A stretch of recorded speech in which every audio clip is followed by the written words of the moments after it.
Okay. Hello. Bear with me while we get Chris on and we will start our show.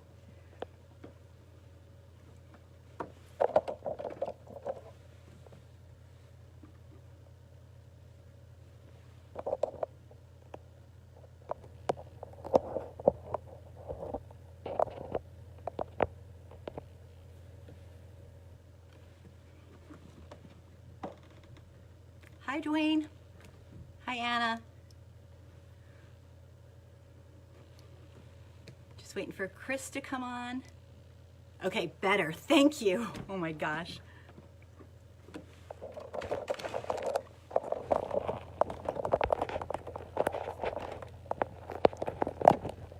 we go.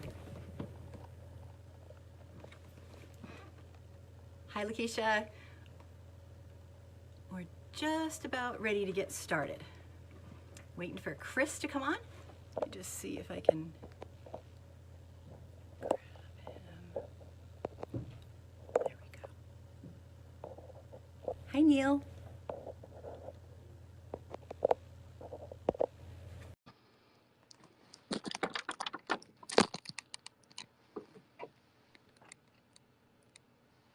Yay!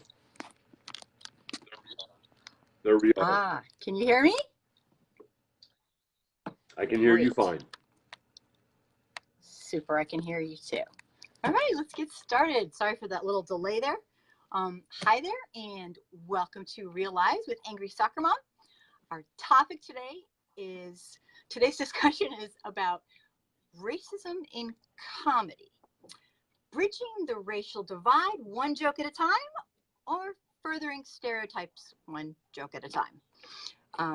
And what better topic we could have here for our guest Chris Smith, who is a comedian, teacher, parent, and outspoken activist. So thank you for being here and doing this. My pleasure. When Chris goes on stage and performs in front of strangers, he has to navigate a world where people may be offended or find the topics insensitive. I'm imagining that could be filled with a lot of gray areas, and you have to kind of navigate that. Hey, Rome. So these are some of the things that Chris is going to talk about on a very personal level in just a few minutes. First, I wanted to say the goal of each live show is to have an open conversation about racism and encourage white Americans to educate themselves about our real racial history. Yep, we're going to talk about the Serena Williams. We're going to talk about, thanks, Lakeisha, we're going to talk about all that. If this is your first time meeting me, I'm Angry Soccer Mom.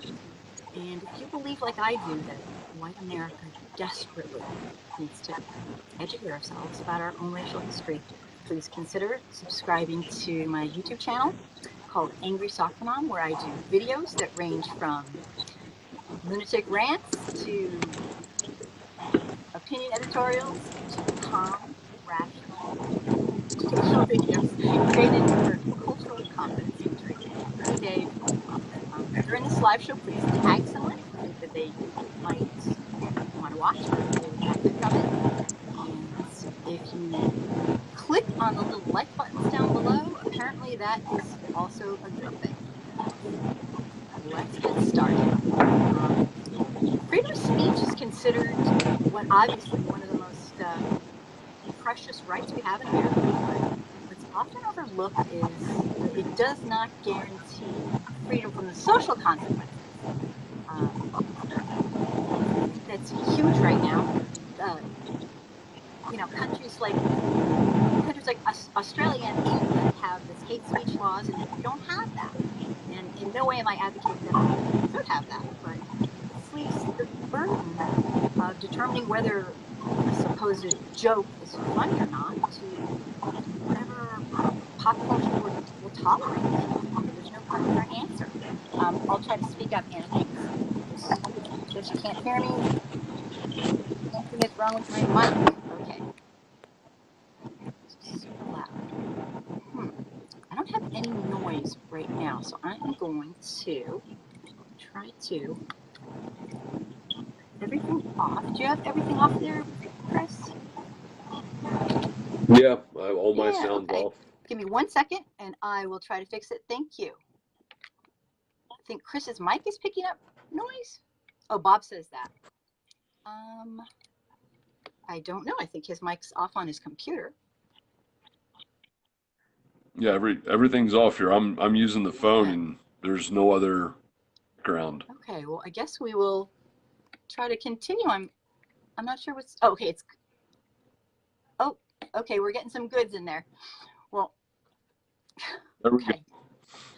And in our current climate of what's going on, although technically it's legal to say whatever you want, today people who choose to spew their racism in public and in public settings are incurring the wrath of social media. They're getting outed, they're getting exposed, which can lead to very, very real consequences, like losing their jobs, boycotting, having their businesses destroyed, their reputation destroyed.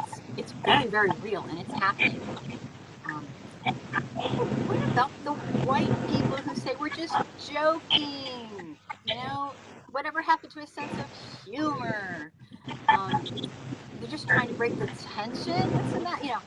It's obviously, they're innocent, and I've heard comedians teach some really, really important lessons that are very true in American culture by creatively using stereotypes that would normally be absolutely frowned upon. But sadly, this is not really the norm. And for the average white American, it really, really, usually they're painfully ignorant about our culture, and it's not pretty.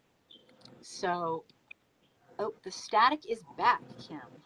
Goodness gracious. I do not know. I'm trying. I don't know what else I I don't know what can else I do. can do either. Goodness, I apologize, you guys. There's no noise on my side.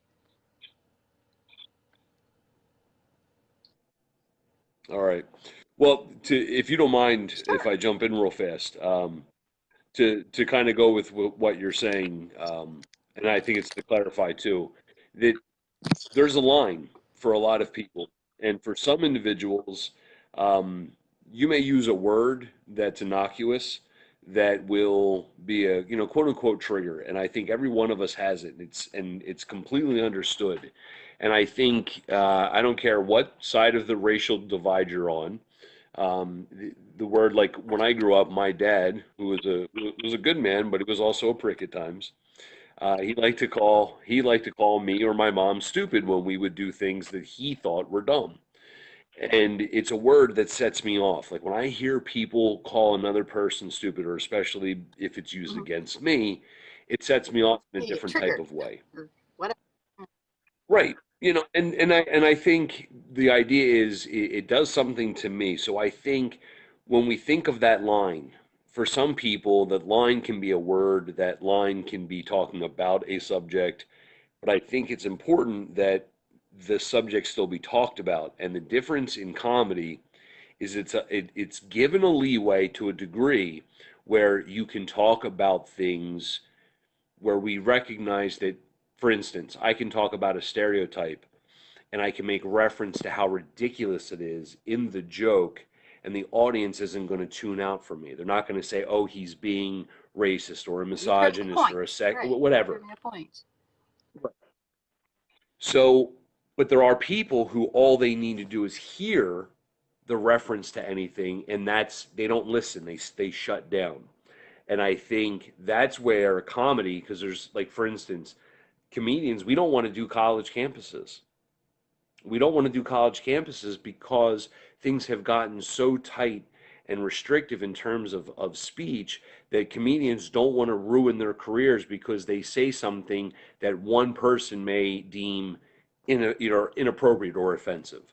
So there's a fine line, and that's where I wanted to have this conversation, because I think this is where, and you use the term, "I'm just kidding." And I think racism is often layered into the "I'm just kidding" mentality. When I say it, If you get pissed, you get mad, the person goes, I was just kidding, then it's their out. It's their way of not having to be culpable. And that's where we have to Absolutely. It's change. like a little child. And I was going to bring up some of those examples. It's like a little child who, I'm just kidding, gives you kind of that, especially if you're white. It's really bad. So while I'm briefly talking about people who say it's just a joke, and it's just a way, like Chris said, it's a way for people to stay completely out of touch with their ignorance and not have to do any of the work to try to do some introspection and figure out, they they blame you for being too sensitive. They've done nothing wrong. I mean, it's really. So I'm going to briefly talk about that, and please think of examples and comments that you want to say and do. Especially television shows or comedians. Like, the idea is to keep in mind the people that are relevant, even if it's from the 70s. Like, I can think of the shows from the 70s, even though that's not my decade. I know for a fact we're very powerful in opening up the racial discussion. Absolutely. Like, just, a couple months back, Roseanne Barr, she learned real quickly that saying, it's just a joke, or, whatever, social media jumped right on her. She lost her show. Recently, right up in my area, actually, a couple hours away, so a college student wrote some stuff that was, I read it and I couldn't believe it, but she thought it was a joke. She thought it was a joke. She ended up dropping out of school. She ended up dropping out of everything. She went back to her hometown, who pretty much had it in there too. And these people, I mean, obviously some of them kind of know what they're doing, but she truly thought it was funny. It just speaks to the level of ignorance of so many of these people. Yeah, it's right. What Todd says, it's intrusive behavior protected by society's white fragility, systemic racism. Absolutely. And social media will rip you a new one over a joke. Yeah, and you know what? That's the thing. I kind of wonder, like, why some of these folks, what are they thinking? I mean, these are things that, I guess what they're thinking is they're not thinking. Well, they're not thinking, and it's also about audience, right? Yeah. Like, you have a specific message to get across, so you have a very specific demographic. It's those that support what you're talking about. It makes sense. So the same goes with an audience, whether it's television or live comedy. You have people who are, they have a core belief system, and the moment you infringe upon that belief system, or you go too far, or you don't go far enough for some, that's when it becomes the issue. And the reality is, and I say this is a number one rule, it's not offensive if you're highlighting what's wrong with it. Mm-hmm. That's the problem. People get upset when they think what you're doing is like. I'll give you a good example. Is when I talk about my dad who had a meth addiction, and I had to couch this for so many years. I couldn't figure out a way to talk, and some of the stuff that I talk about is funny because it's so damn That's the true. part that I love about comedy is And it's I so true. realized, It's funny. I mean, but I had to make it okay for audiences to laugh at a really painful situation. And I realized this is my pain. Like, I'm telling you, it's okay to laugh at the ridiculous things that have happened to me. And I had to find a way to do that. And that's how comedy operates. And when people don't think of their overall audience, and that's the thing, is I can do a show, and if there's 100 people sitting in the audience and two people don't like it, I can focus on those two people, or I can say, you know what, 98 people really enjoyed themselves. And I think we get so caught up in that one person who detracts or says something that we forget that what does the rest of the audience want? And people don't want racism. The audience, the overall majority, there are a few sprinkled in that do, because they haven't been taught, or they're too naive, or they're too or miseducated. they don't even. Sometimes they're so uneducated in that area they don't even realize how much they don't know. That's, I mean, that's Right. scary. Like recently, Serena Williams, who came back to the tennis, professional world of tennis, she was in the finals of the U.S. Open, and there was an upset, which a young up-and-coming player, Naomi Osaka, beat her in the finals, and it was a great match. But during the match, the chair umpire called this rarely enforced penalty against Serena for allegedly being coached on the side. And, you know, I played college and the adult circuit a little bit, and I'll tell you, it's rarely enforced. It's true. I can actually speak to that. And Serena protested, and then she was further penalized. And I mean, not only is this a huge historical double standard, but if you think about the male tennis players that have normalized tantrums over the decades, like anyone who follows, professional pro tennis, John McEnroe comes to, I mean, his career and his outrageous fits that he would continuously throw. Serena's behavior was basically normal.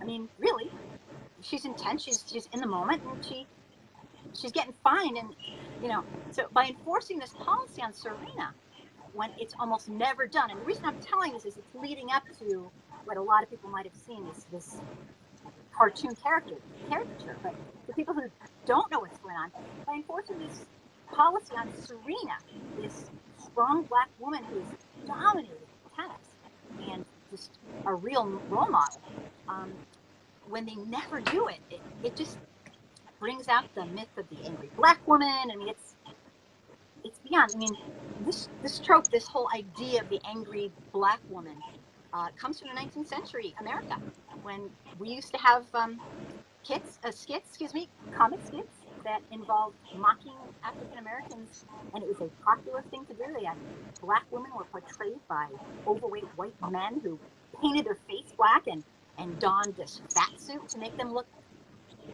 less than human, unfeminine, ugly. And so this incident reeks of not just sexism, but pure racism.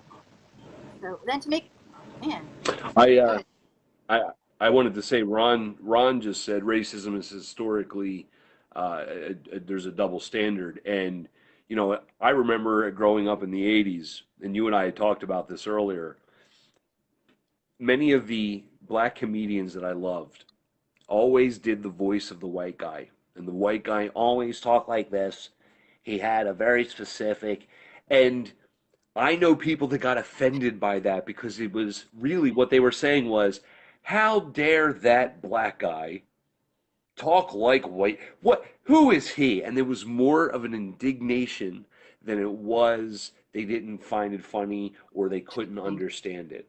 So there is that double standard because the blackface is something that has been rooted historically in American history. Like you don't have to go back to the very beginnings. This is something that has been around within the last century, and in some ways in the very cartoon that was made of Serena, where again, let's be honest, what did he accentuate? He made her look like she was not human. So this cartoonist, exactly.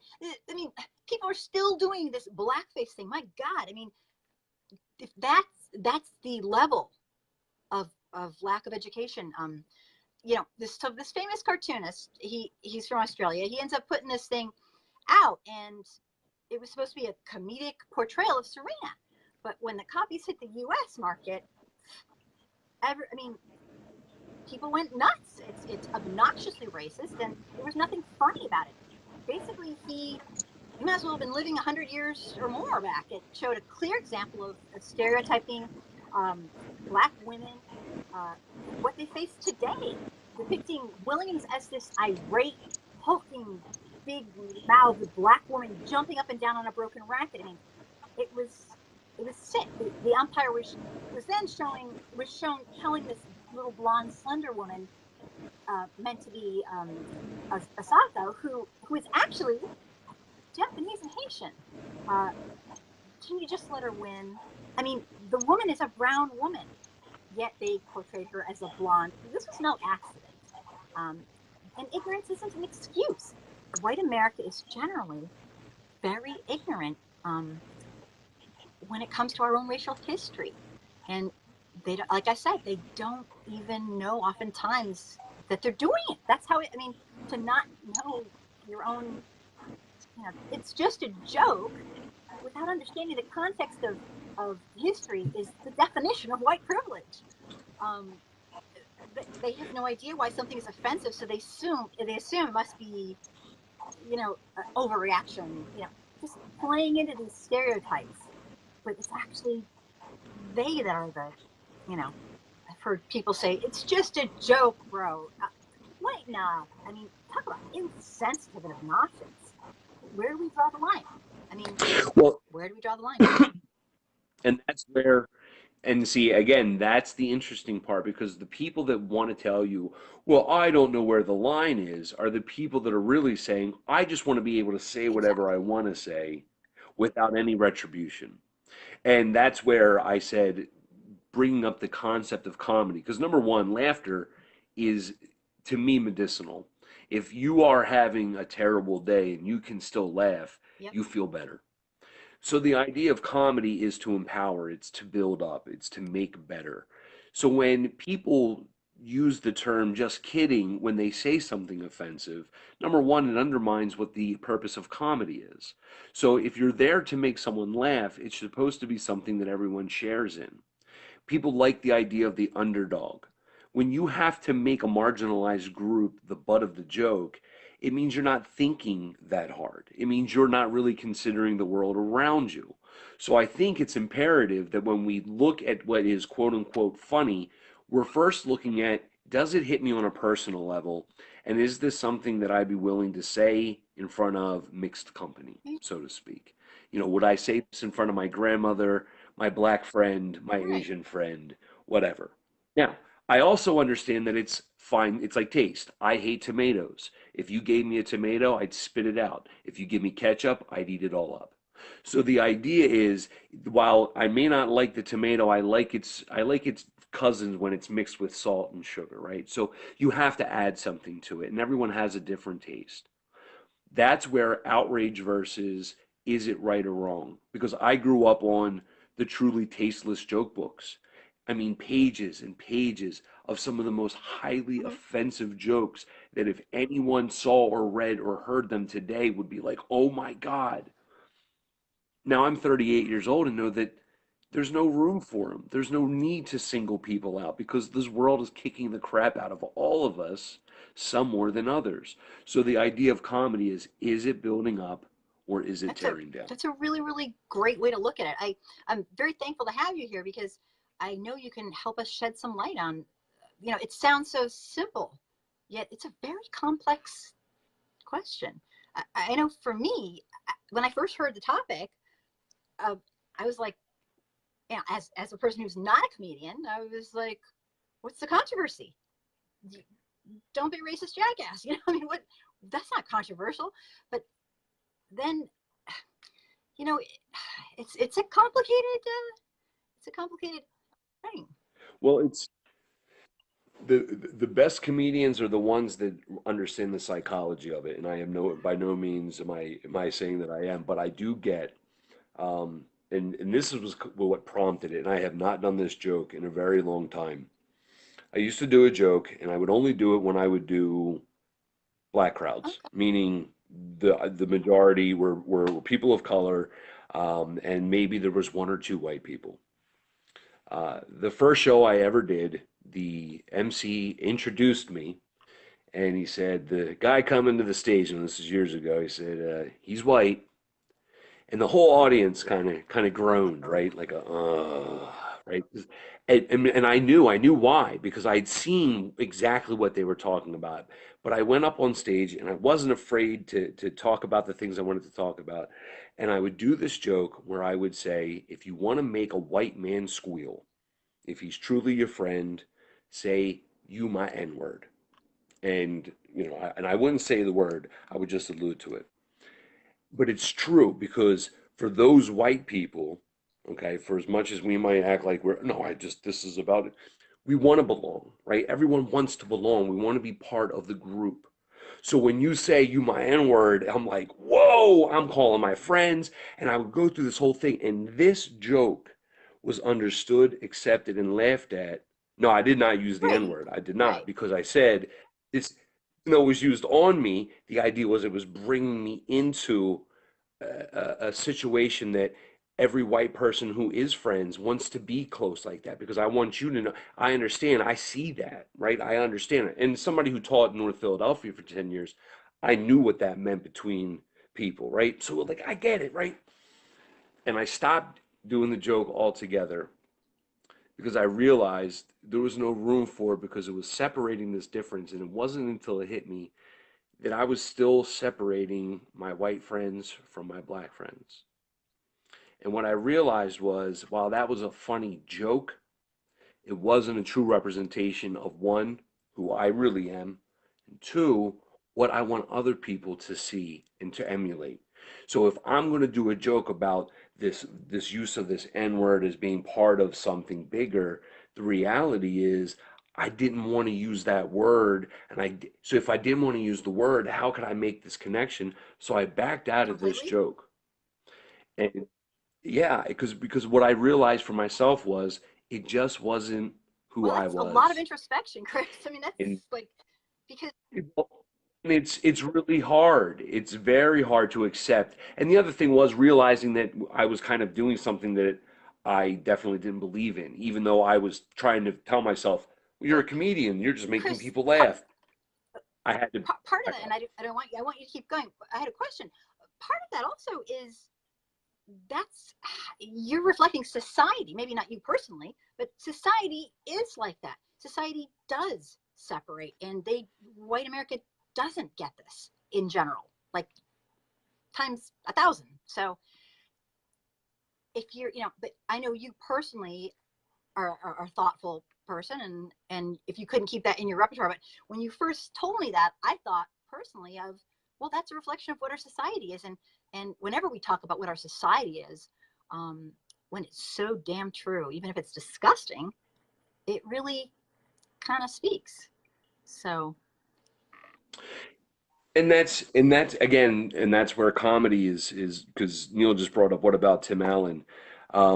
You know, it's difficult because people can have really, like, I put it this way. If you tell me you're a Trump supporter, I am naturally going to assume you may have some racist tendencies. It's really, the onus is on you now to prove to me that you're not. And if you can prove that you're not, then I'm going to then ask the question, then why are you a Trump supporter, right? Like it's a yeah, absolutely. circuitous thing. But when we find out information about people, it tends to build up or it tends to take away. And that's the reality of get all of your information. And that's the part where when I do comedy, I want to do comedy that you have to think about. If you're not thinking, then I'm just appealing to your basic interests. Trust me, I can make a fart joke funny because every like they're funny by nature because it doesn't matter. Everyone has done one in an inappropriate place or time, and all you have to do is hit on something, and people will laugh at that. But who the hell wants that? I want you to think about, like, as I did in Western Pennsylvania. I had a man come up to me after a show, and he said, I never thought about, the Muslims, as he said it, the Muslims, the way you presented it, and while we have different beliefs, you made me think different. And I'm thinking to myself, holy hell, if I can That's the get this point. hillbilly to That's tell me everything. he's thinking differently, it's a win, right? So again, comedy can bring people together, but it's about finding where that line is. And again, there are always outliers, people that will be right on the edge, just waiting for you to say something. And then there's others who will give you far more leeway. Yeah, and like Todd's saying, the majority of Caucasian people, this is a quote from him, Neanderthals function in a state of cognitive dissonance and not reality. And it's just such a tough thing because it is like another world, in my opinion. And so I tend to make black and white. Hey, Darren, I tend to make very, very A to Z. Hey, Tim, kind of rules for myself and what I think of other white people because if you I don't know what they know and what they don't know. It's really tough. um I don't know. I mean, does it have you done that kind of thing with a rather white audience? um how does that Yeah, work? and it's funny because it makes them uncomfortable as hell because they don't know what to do. It's just like, oh my God, is he? And white crowds tend to be, not all, but a lot of white crowds. tend to take their social cues from the people around them. So it's almost like it's waiting for that first person to laugh, and then it's everybody joins in. It's like, oh, okay, because it's they don't okay. get And culturally, and they don't get it.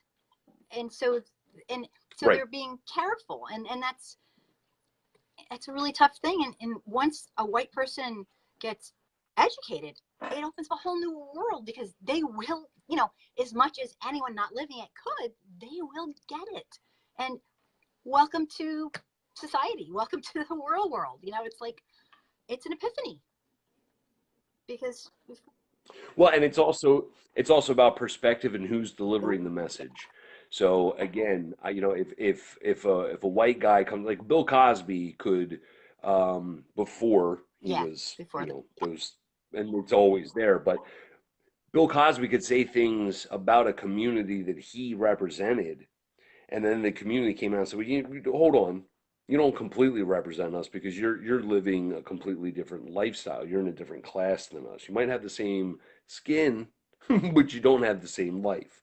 So you started to see a division. So it's like when I taught North Philadelphia, I always said it was like a rugby scrum because like all the white teachers would come together and they would like huddle up. They were all nervous about leaving because, oh my God, we're in North Philly after dark. And that's the interesting part is because that was the way people operated. And it wasn't out of racism, it was about ignorance. Because when they realized that the people that lived right across the street were the ones that actually kept our block clean, because they recognized that we were doing a good service by really caring about the students that we had, and they said, "Hey, let's do our part, and this will be our block. This is this kid's right. school." You know what I mean? So like we had a partnership, but these teachers didn't know that because they were so afraid because of what all these other people Mm-hmm. had told them.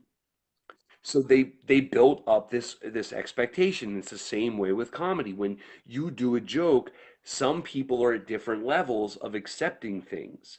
And it's the idea of where are we? My daughter, I got a phone call because my daughter did an Indian accent, Right, we talked about that, and yeah. it was my fault. It was my fault, and we talked, and now again, we don't do it in a derogatory way. So I am telling her, "What are you doing, my friend?" She said, "Oh, Daddy, I am drawing a picture," and we're going back and forth. And it's not, "Oh, I'm a dirty brown person. I am from a stinky country." Like, there's no Right. stereotypes. It's just making the sounds, right?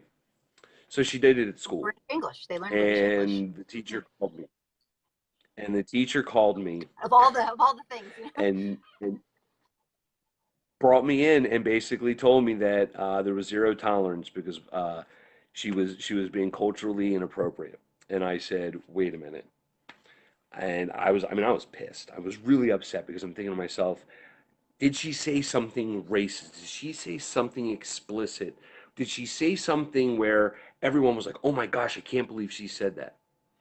And the teacher's like, "No, but she was mocking." I said, "What? Who was she mocking? Was there a kid in the class?" Well, no. And I said, "What if she had used an English whoa, that accent?" is life. That's And the teacher just stopped and like her eyes got big. And I said, "See, I understand where you're coming from, but we have to be mindful that there is that line. And if my daughter had said, if she had dropped the N word in any accent, that's racist. If she does an accent, that's not racist." So it's like if somebody can do an impression who may be outside of the race, that doesn't necessarily mean it's racist. If they're making fun of the person because of their race, then that is definitely yeah, racist. And I feel that we get so upset so fast that we forget to think about what is the person saying, what are we interpreting, and then really what is yeah. What that are we outcome of putting it. into that? I mean, Roseanne Barr, that's huge, yes. because when you Like, switch, what I love about that example is when you switch it over to, this Caucasian, English.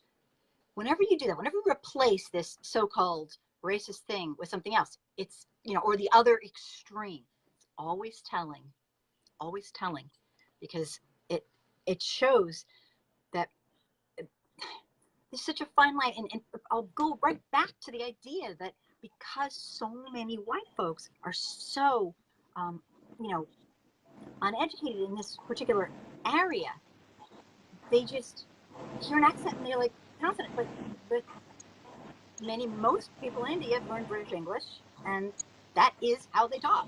And so, do we pretend that's not how a lot of them talk, or it's like?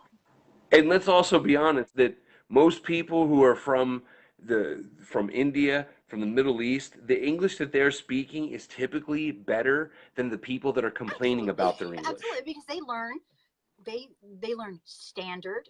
As an English teacher, English as a second language, the students I teach, literally their English is the kind you could write in a book, and it sometimes sounds a little funny, but I mean, they are speaking properly. And so there's a fine line between, do you pretend they're just speaking standard English like somebody from, or like, what can you or can't you talk about? I mean, when people don't know, they pounce on Well, like again, the teacher did.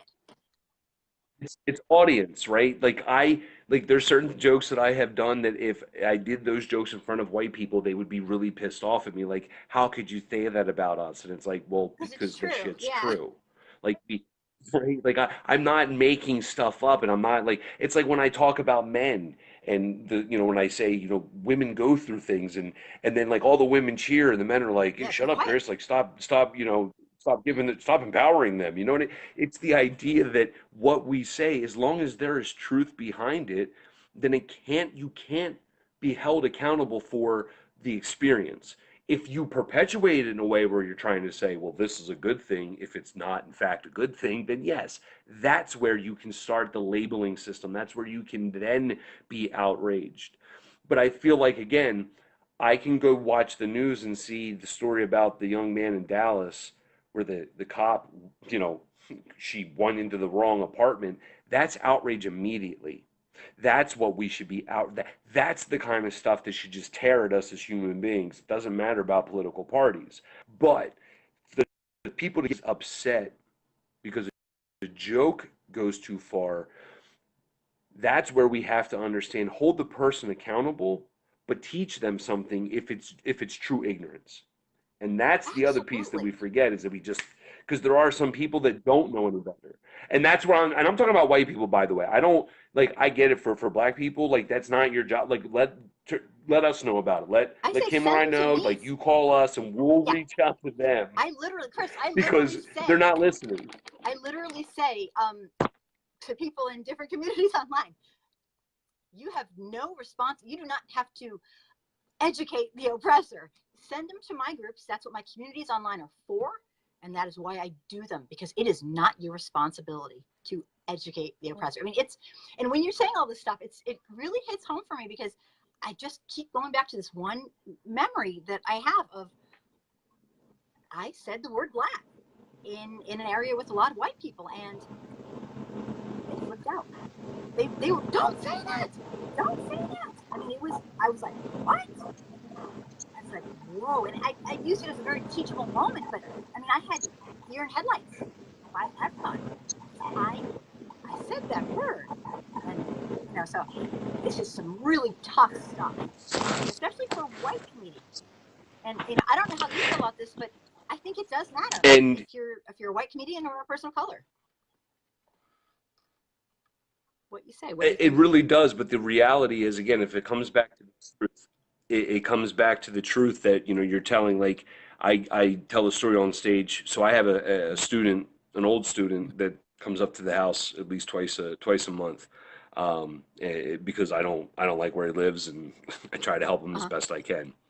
So he's like a brother. He's like a brother to my sister, to my daughters. He's like a son to me. This young man is family. So we go to pick him up one day, and he lives in North Philadelphia, and he gets in the car, and I lock the doors, and my daughter said to me, she goes, Dad, is that racist? She was just asking an honest question, and I said, what Mm-hmm. is I what know she's talking racist? about.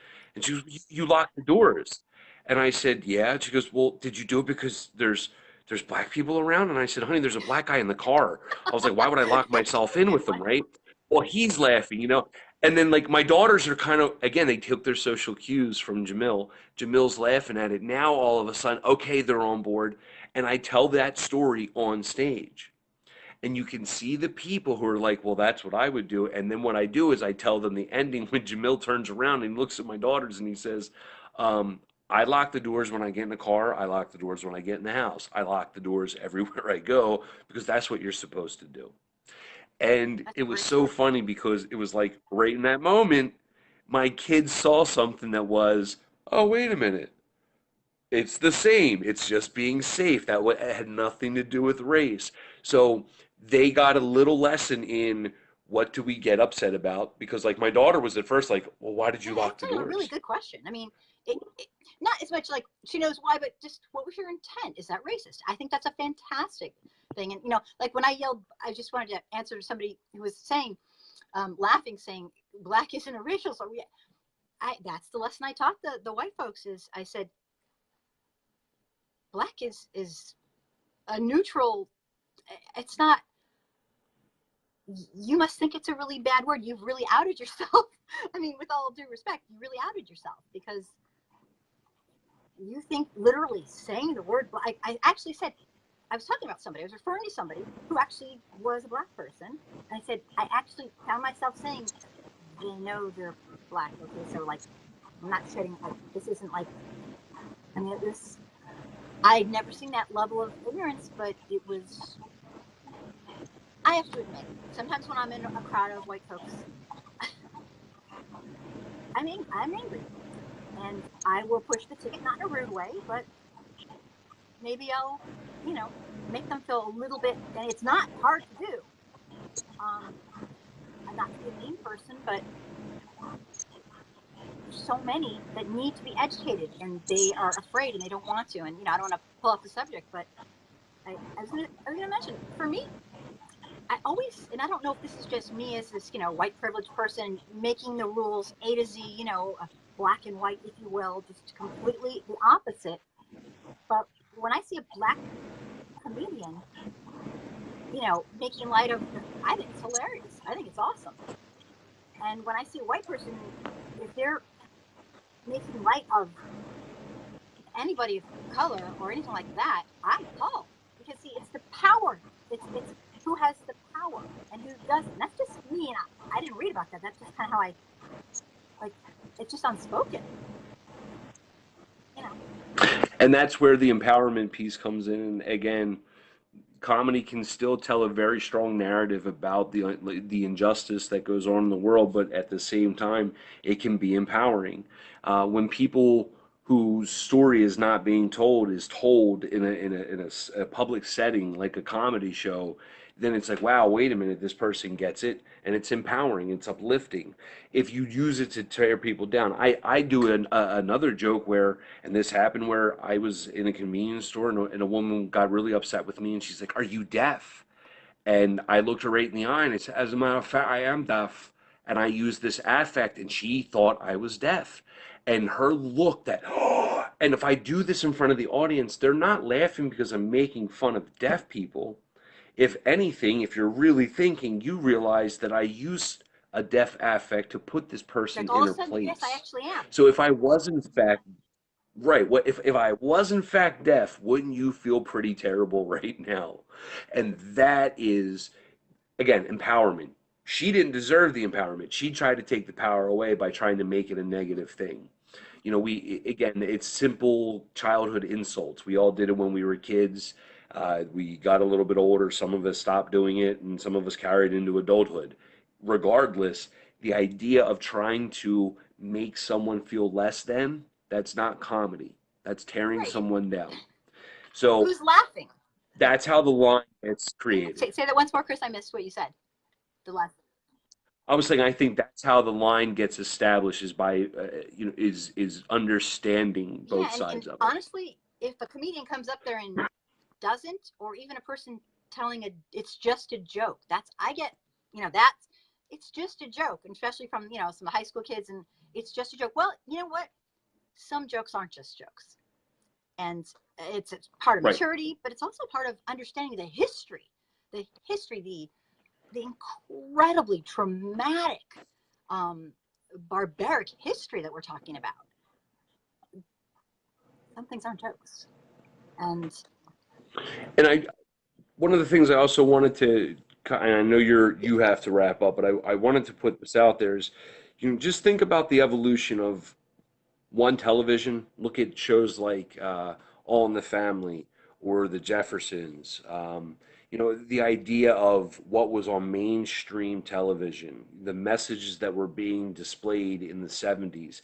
And then it's almost like things got too real. And then the 80s decided we're just going to make we're just going to everything pretend feel it doesn't good. And we're exist. going to take Right. We're going to take you as far away from the now as possible. We're going to create unexpected Mm-hmm. expectations. Then we came into this world now where everything is about reality. And I think the problem is we have stopped having conversation and listening, and people are tired of talking about it. And one of the things that I think we all need to do, and I'm talking Mm-hmm. all people of Yep. all All colors, all shades. shades, is really find out what people's lines are. Where are their limits? Find out where someone exists.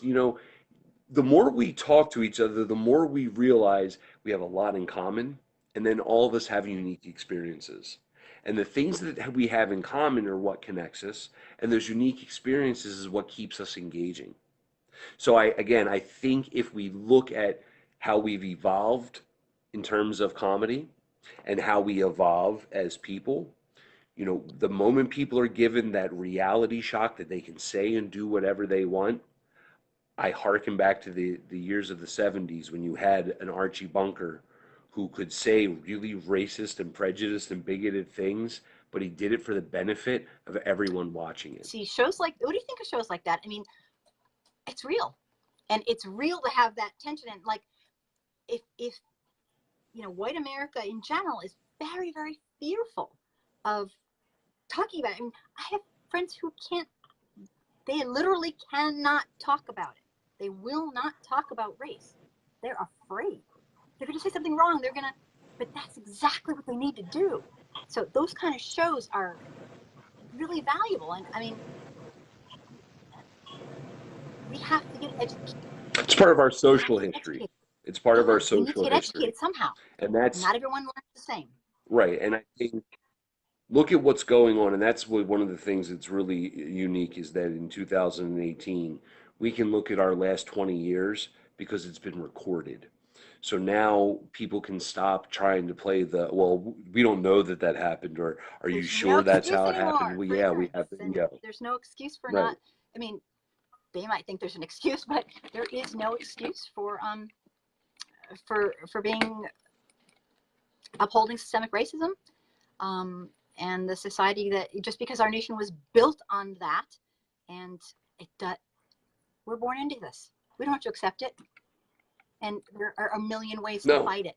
And through comedy, I love it. I'm actually very pleased that we ended up doing this topic, because I was so skeptical at first, because I honestly, I really do tend to be a little narrow sometimes with, I'm like, don't do it unless you're a professional comedian, because, or I mean, yeah, like racist jokes, you listen to a racist joke and you are perpetuating racism. I'm sorry. I don't care if it's just a joke, bro. I don't care what you say. You are adding to the yeah. culture of, so it's like, it's a weird topic. It's a really good one though. Stop counting your statements. And the thing is, if you're going to be a bigot and own it. If you're going to be somebody who's for justice, be aware of the things that you say. If you're going to be anything you're going to I used be to tell my about it. kids, if you were going to be a thief and a criminal, for the love of God, do not rob a bank and get $50. I say, you go for the I go, millions, billions. And they're like laughing at me, and they think, ha ha, mom. But you know what? It's true.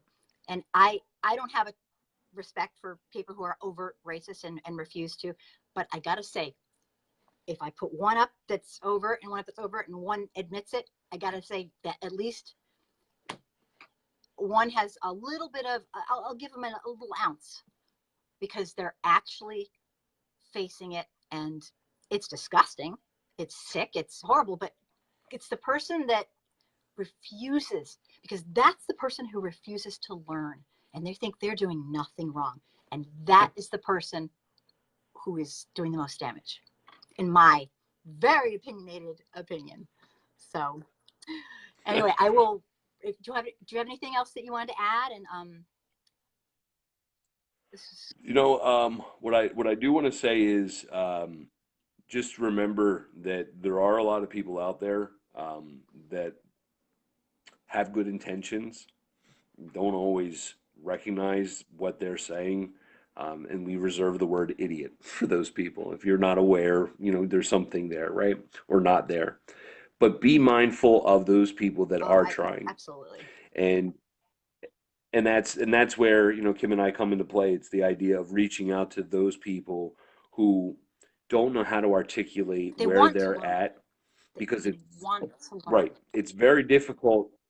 It's a great story when you're an ex-KKK member, right? You come out and you go, "Oh, I'm not a racist anymore, and I adopt children," and it's like, "Oh, what a great story!" Everyone gets all excited. But what about that woman who lives next door, who she's kind of a closet bigot, doesn't really want to be because she doesn't know any better, because she heard her parents say it for decades, and she's just regurgitating the same dopey, dumb stuff that everyone else does. On this. I always say this: it's not the extremes that are doing the most harm without even knowing. It's those people who think they're on the fence or think that they are doing everything right because they refuse to do self-examination. And I'm sorry, for white Americans, it's a lifelong process. I do it all the time. People say, "Oh, you're woke." I'm like, I'll never be fully woke, but I will always do my very best to get there. And it's a lifelong process. So it's those people that we can help it's like, those are the ones that I just want to grab and just take, and I might sound real tough when I'm, on video, but obviously being humanistic to them and helping them learn and to move up the anti-racism continuum. It's the best we can do. It's a slow process, but they can get there. I've seen miracles. So I have seen miracles. And that's why I talk about racism as much as I can, because and I appreciate you for doing it, and I appreciate everyone who watched this, and I hope that I wanted to have this conversation because I think this right here is a good representation of what can bring us together, and at the same time what separates us. So thank you be well, so everyone. much. I'm out of just here. Gonna wrap it up. Cannot thank everyone enough for watching, and just want people to see. I mean, this might sound crazy, but I want people to see white people talking about racism with other white people, and we lived through it. I mean, and I don't mean that, to be rude, but we can do this, white America. We can do this. We just have to be really brave, and we can do this. We have to do this. We have to be better than this. So thank you so much for everybody for coming tonight. And this is going to be the new time for at least quite some time for our live show. And I am thrilled to have everybody and their comments. And I'm going to go back in a few minutes and look at all the different things that people said and answer and, talk to them. And if you believe that it is way past time for white America to take some racial responsibility, please support my efforts. And Chris, I know you have a lot going on too. I have a YouTube channel. I would appreciate it if people would join it. It gets more views. It gets it out to the white folks that need to hear this. And if you live in southeastern Pennsylvania, you should come out and see one of my shows. God, I wish I could. Just add me on Facebook.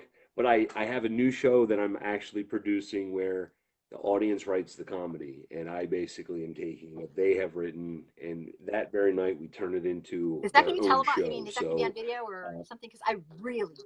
I'm actually going to do a live feed on that this Saturday. The show itself will start at around 9 or so. That's when I'll take their material to the stage. That I would love to see. I really would.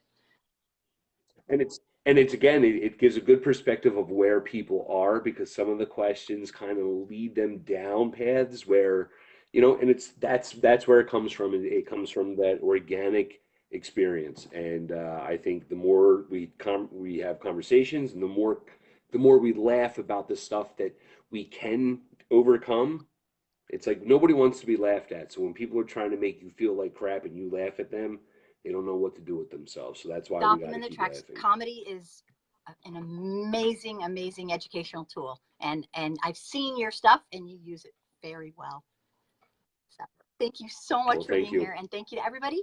And I hope I see you next week this time, and keep messaging me and give me suggestions and tell me what you want. And thank you.